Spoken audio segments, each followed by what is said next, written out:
Hello, everyone, and thanks for joining us for Access City Council. I'm your host, City of Las Vegas Communications Director David Riggleman. Coming up on this show, the city passes a new ordinance to help more animals get into loving homes, and we tell you how easy it is to adopt the perfect pet. Here to discuss these topics and a whole lot more is the councilwoman who represents Ward 2. You know who it is, Victoria Seaman. Welcome back. How are you? I'm good. How are you? Hard to believe we are well into 2022 all of a sudden. Can't even believe it. It's like poof. We've already passed Valentine's Day. I know, right? and we're off and running here, but heading into spring's right around the corner, believe it or not. So, good to have you on the program. I want to talk to everybody out there. We discussed this last time around, but the ward boundaries changed a little bit because of redistricting. We'll talk a little bit about Very why. little, yeah, a little in my ward, but we have a whole lot of new businesses. Yeah, we're going to talk about that. So we're going to show you, these were the old ward maps. This is what Ward 2 and the rest of the city looked like prior to the redistricting, which took place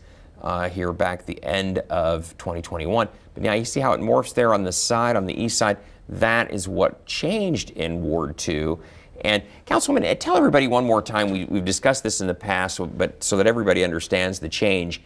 Why do we redistrict every 10 years? What's the purpose? Well, the census, the population increases, and we have to look at that and make sure that everybody's represented. You had a big growth spurt in Ward 6, and so you have to even out all these districts. Yeah. And so there's about the same number of people same in all the number districts. of people, certain criteria that needs to be done, and it's done about every 10 years. Right. And I think it worked out well in the city, and I'm excited. Yeah, it worked out really well.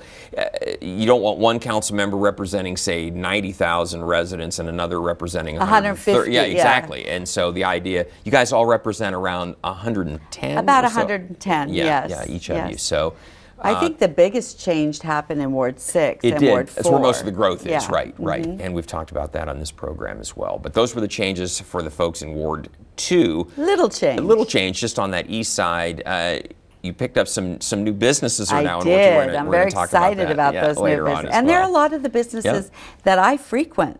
Exactly. So it was amazing. Now I can go out and have them on my program. Right, exactly. And we should tell everybody you and I remain in Ward 2. So that was good. That's correct. So we didn't change, but many did. About 40,000 Las Vegas residents changed, had their ward change. If your ward did change, we sent you a little card in the mail letting you know that it changed, and then it was really simple. You could use the QR code on there or go onto our website, enter your address, it'll tell you what your new ward is. Correct, You could subscribe to your new council members' email if you wanted to, and all of that. So we try to make it as simple We are as so possible. friendly. We are. We're constituent friendly. We're business friendly. Yeah. That's what I love about the city. And user friendly in this case too. User friendly, absolutely. Well, one thing, since you've been on the program last, I know this is near and dear to you, is that a new ordinance was passed allowing more animals to be owned in the city of Las Vegas. You posted this on Facebook. You said, "I'm pleased to announce that my ordinance to increase the number of animals residents of the city of Las Vegas can own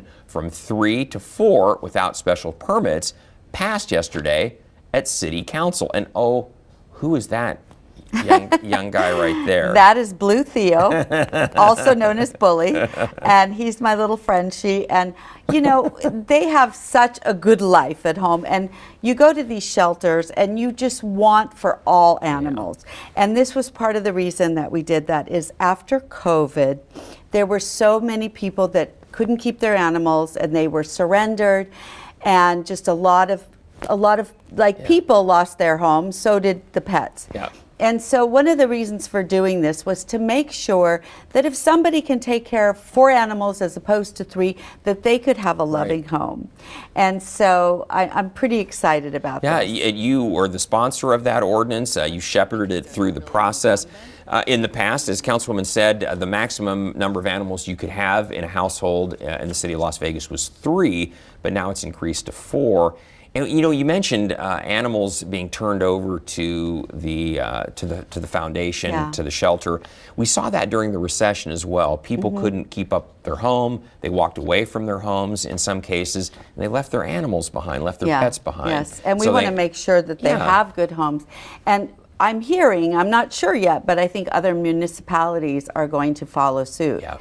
We're talking to them about some of the things that we're changing, and I hope that they do, because there's just too many animals looking for a home. I mean, there's all kinds of animals. We talked about this Yeah. earlier: turtles, pigs, rabbits, guinea pigs. We're going to talk about that right now, in fact, because you can own now 4 pets in your home instead of just 3. Councilwoman has stepped up the opportunity to tell you about some of the animals that are available, and they really run the gamut here. You got pot-bellied pigs. There you go.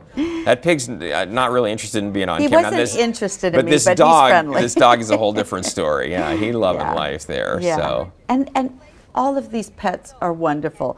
They would make good pets in the home. No, those These are turtles. Yeah, I got some And turtles. they were a lot of fun. I didn't even imagine how much fun turtles would be, but whatever kind of pet you want, the Animal Foundation and other charitable organizations have adoption them. agencies, yeah. And you know, it's only a matter of getting out there and seeing which ones will be good in your home. The truth of the matter is, and I think this is what Councilwoman has really tried to point out, is the pet overpopulation in Las Vegas and across the country is just through the roof. So any opportunity that you have to adopt an animal versus trying to get them from someplace else, it's hugely appreciated because there Yeah. are so many animals that need a home. They're in the They shelter. truly do Yeah, need a yeah. home, and they're just wonderful, wonderful animals. Yeah. I go there weekly and do these filming, and I got to tell you, they're So how has it friendly. gone? Did the pig get a home? Did the pig I'm find a home? not sure Yeah, if the so- pig got a home yet, but well, you know, every week now on Tuesday, Mm-hmm. we are doing the Adopt a Pet series, so you can see what's available. You can get some kind of idea. Right. Now, there's many more animals Oh, available. yes, But exactly. we just want to feature some so that people can get an idea of what they can adopt. Well, I think you get that spark lit, you know, it's Yeah. like, oh, that's a really cute dog, Yeah, you know, okay, I'm yeah. going to go down, and then you might adopt a different dog, but the idea is For that sure. you got interested to do Yeah, it. and they so, or should, cat people or, should go down. They should Yeah. email them, call them, or just show up and see if they can look at some animals for adoption. And they have a lot of rabbits. Yeah, oh, yeah, yeah. And they're adorable. They're just bunnies adorable. and you were telling me all kinds of things in there. Just you name it, ferrets and Everything. Yeah, Everything. amazing. Well, speaking of people that do everything, we love them. You posted this on Facebook. You said, today I had the honor to recognize my dear friends at Red Rock Search and Rescue for their 10-year anniversary of service and dedication to our community. And Councilwoman, tell everybody what they do at Red Rock Search and Rescue. The name is pretty self-explanatory, but fill them in. These are the people who go out and find your loved ones. If they're lost at Red Rock, or they've also solved some lost people or homicides, Yeah. or whatever it may be. When Metro runs out of time and resources, these are the guys that volunteer all their time to go out and solve, whether it be someone who's just been missing for 10 years or missing for 5 years, or someone who's been lost. These are the guys that go out and do that. And believe me, they do it on a shoestring of a budget. Yeah, and they're all volunteers, They're folks. all These folks are volunteers. either retired or they have other jobs and then do this on the side. There's all this extensive training that goes along with it. Plus, they're out in all kinds of weather. All kinds of weather. And, you know, again, you know, they have a system where they have them on call, and they'll go out and find, if somebody has dementia or Right. It's they'll been a go- little bit of everything. Yeah. Everything. Yeah. These are the guys that will go out and find your loved ones. Right. So I really was happy to recognize them. It's not enough. I mean, these guys volunteer so many hundreds of hours. Do. People who are missing, as Councilwoman said, sometimes they suffer from a mental issue. Sometimes they've disappeared altogether. Sometimes they're hiking and get lost or stranded. And so, again, if the Metropolitan Police Department, Metro, doesn't have the resource to send out dozens and dozens of people to look. Of officers. Yeah, these but guys these, do. they work very closely with Metro as well. And I can't tell you how many missing people they've resolved, and just all on volunteer time. Yeah, so kudos to them. Congratulations. It seems like it's hardly 10 years has I gone know. by since they first founded, but they've done tremendous work in those 10 years. And then also, I want to tell everybody too, you had a government affairs luncheon at City Hall. This took place back on February 5th. This is sometimes, Councilwoman, people feel like elected officials don't work closely enough together, but here you are talking with other lawmakers, these are legislators specifically, on common issues that affect the city and our residents here. Well, what I noticed is being in the legislature, that we didn't have enough relationship with other You had said, local governments, and I want to change that because I was in the legislature and they only meet biennially. I wanted to make sure that we weren't calling them at the last minute for issues that we're having at the city. And we noticed with our lobbyists from the city during COVID, it was really hard to get in touch or even meet with legislatures. So what I thought was we really need to establish that relationship before they go into session and make sure that they understood some of the issues. They knew who we are, so they can reach out to us if there's questions about certain legislation, just to establish the relationship. So again, we broke bread together. It was a great meeting.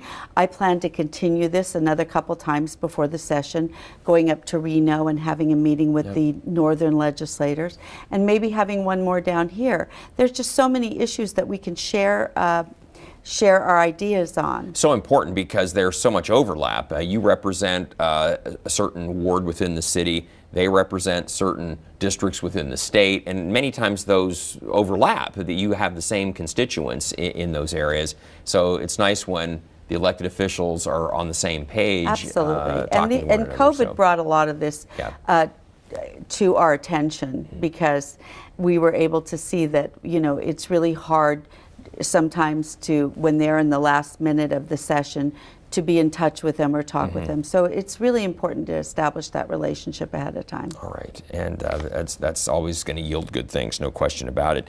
And then this was interesting, Councilwoman, you have to fill us in on this. You posted this on Facebook. You said, I was proud to be a sponsor of Awareness is Prevention screening tonight of Groomed at City Hall. Now, you'll have to tell us what Awareness is Prevention is all about. Well, it's a woman who started it named Lena Walther, and she actually brings awareness to trafficking, to human trafficking. And she's done great work in it. When I first got elected, she was one of the first people that I recognized for the work that she's doing. She works to do the prevention part of it. So we have a lot of groups that go out after the fact, but what I love about Awareness is Prevention is that they go into different places, they educate law enforcement, they educate in schools to prevent human trafficking, to try to bring that awareness. And I just think they're doing an amazing job, and they wanted an event, so we sponsored it here at City Hall for them. And it was a film that they were screening? Okay. They brought in a film about, you know, bringing, again, awareness to prevention. It's a bigger problem, especially in southern Nevada, than you would think, because of all the tourism that we have here. And it's something that actually one of our members of our fire department here set up a program to help other first responders recognize people who might be victims of human trafficking. She might be working with some of those folks. What some of those signs, some of those telltale signs might be, what some of the indicators are, and to be on the lookout for those if you go on a medical call or you respond to a fire or whatever it might be. That's so important. It really is. And when you get the police, the fire department, organizations like this all working together, you can really make an inroad in trying to stem the tide. Exactly. Good stuff. So, and then Councilwoman, another organization really great, the Collaboration Center Foundation, an organization, I don't think a lot of people know about this. It's fairly new. Fairly new, but they help people with developmental delays, and these were some of the memorial pavers that they had put in, obviously as an effort to raise funds, but also to raise awareness of what the center does. Yes, and, it's a collaboration center that Linda Taché started. This is the woman who started Grant a Gift, which has become a very successful organization. And this is her new project. And the Collaboration Center deals with all developmental delays. Could be Down syndrome, autism. We were talking about that. They actually educate these children, and they're able to live on their own and work and be contribute to society. And Absolutely. I love what she's doing. She's doing an amazing job, and so we support them. And that was where they had their the paver, Unveiling there, and it was just a great event. Well, you and I were talking, we know firsthand the impact that organizations can have. I have a nephew who has autism, a member of your staff, Dave. His son suffers with autism or has autism. And the whole point there is, I think I obviously used a word that we're getting away from, is they don't suffer, they're learning how to still contribute to society. Exactly. And it's amazing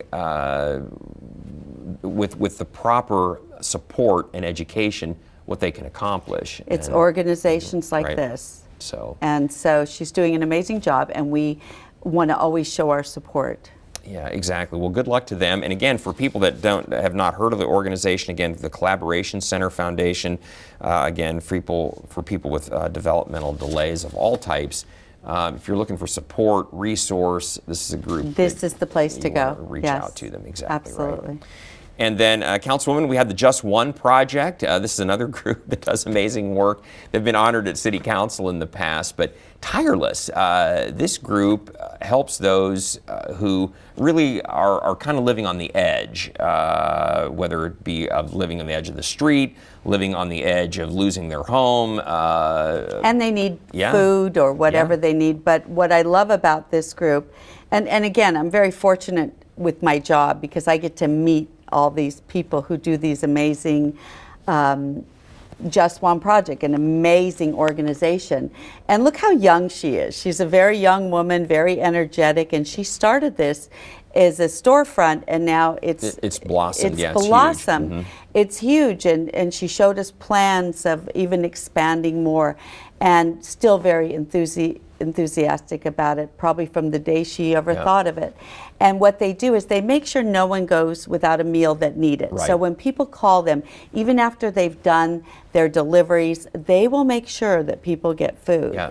And so I just think it's They connect people with housing resource, Yes, etc. everything, Again, everything. people who are really kind of in that very tenuous situation where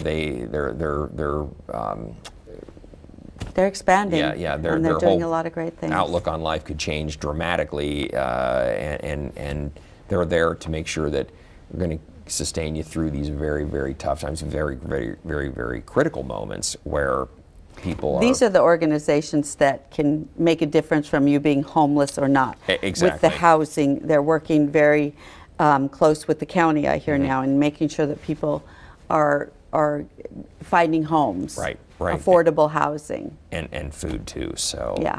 Very good. And then we love talking about this, Councilwoman, on your program. You have a segment that you've been featuring for a long time now called Small Business Saturday. This is a great opportunity. Now these folks, this is your last segment here. This is the LA Real Estate and group. this group is new to Ward 2 with the redistricting. So I am so grateful that we now have new businesses in Ward 2. So they were bordering the ward before, and so we've reached out to them, and in the next 3 or 4 weeks, we'll be featuring their businesses. And it's a lot of fun. Not only do I get to meet all these wonderful business owners, but I get to hear about their businesses and bring it to the constituents. Yeah. And it's just every type of business you can imagine. We have some great segments coming up on consignment stores. There's 2 of them that are in the new district, the new ward.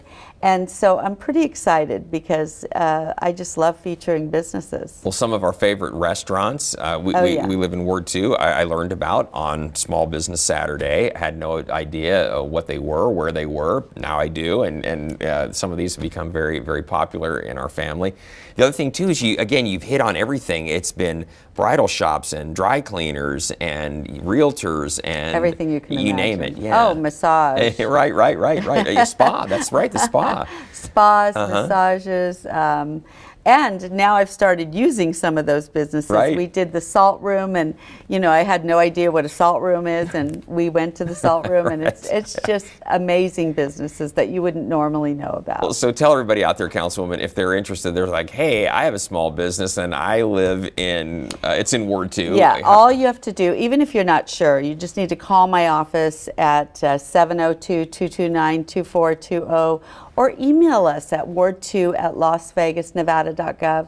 My staff will look up the address of your business, and for sure, if you have received a welcome certificate in your new business from my office, you know that you're in Ward 2. And just contact us, and we're happy to come out and film your business and put it all over social media. Yeah, and it's very effective. It's got a wide reach. You have a lot of followers, and you're going to get the word out.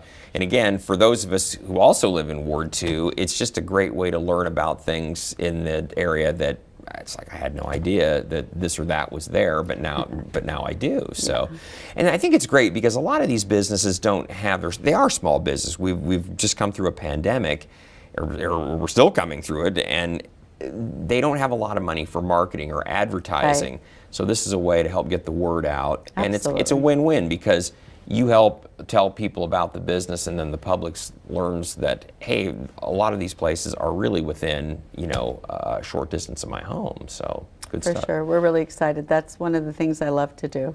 Good It's a lot stuff. of fun.